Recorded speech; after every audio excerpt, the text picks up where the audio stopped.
কিছুদিন হয়ে গেল একটা পার্সেল অর্ডার করছিলাম, সে পার্সেলটা মানে 2 দিন হয়েছে পার্সেলটা দিয়ে গেছে, কিন্তু তোমাদের সঙ্গে শেয়ার করতে পারি। ভাবলাম কি এমনি তোমাদের সঙ্গে তো কম বেশ সব কিছুই শেয়ার করি, তো কেন এই জিনিসটা বাদ দিতে এটা তোমাদের সঙ্গে শেয়ার করে দেখি। তো আমি তো বেশিরভাগ মিশোটা বেশি ব্যবহার করি, মিশো থেকে বেশি জিনিস অর্ডার করি, ফ্লিপকার্ট থেকেও করি, কিন্তু ফ্লিপকার্টে অত করি না, মিশোতে করি। মানে মিশোতে তোমার শাড়িগুলো খুব সুন্দর, ফ্লিপকার্টেও নিই কিন্তু মিশোটাতে বেশি ব্যবহার করি। কিন্তু মিশোতে মানে তোমার কম দামে জিনিসগুলো খুবই সুন্দর সুন্দর থাকে শাড়িগুলো। অনেক দিন থেকে ভেবে দেখলাম একটা শাড়িগুলো নেবো, কিন্তু কি কুলে উঠে না একটা শাড়িগুলো নিই, কিন্তু অনেক আমার ইচ্ছা আমার শাড়ি হোক, কিন্তু সেরকম মানে পাই না, হয় না, শাড়ি বা আনানো হয় না। তো এটা অনেক করে একটা শাড়ি মেয়ের ইচ্ছা থাকে আমার শাড়ি হোক ভালো ভালো, কিন্তু আমার ওরকম শখ আছে ভালো ভালো শাড়ির, কিন্তু সেরকম শাড়ি পাওয়া যায় না, আমার পাওয়া যায় না কি এমনি আমার হয় না, মানে কপালে জুটে আসে নাকি শাড়ি আমি নিই।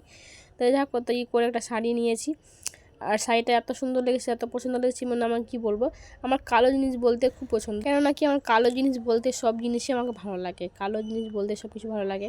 তো ওই কালো শাড়ি এবার অর্ডার করেছি, এর আগে একবার মানে 1 বছর হয়ে গেলো ওটাও শাড়ি নিয়েছিলাম, তো ওটাও কালো নিয়েছিলাম। তো শাড়িটা এত সুন্দর আছে মানে কী বলবো তোমাদেরকে এই শাড়িটা পরে আমি ভিডিও করে তোমাদেরকে দেখাবো। আর আমি শাড়িটা নিয়েছি ভিডিও করার জন্য নিয়েছি, তো শাড়ির সঙ্গে একটা ব্লাউজের পিসও আছে, ব্লাউজের পিসটাও সেলাই করবো, আর এই শাড়িটা পরে তোমাদের সঙ্গে ভিডিও শেয়ার করবো।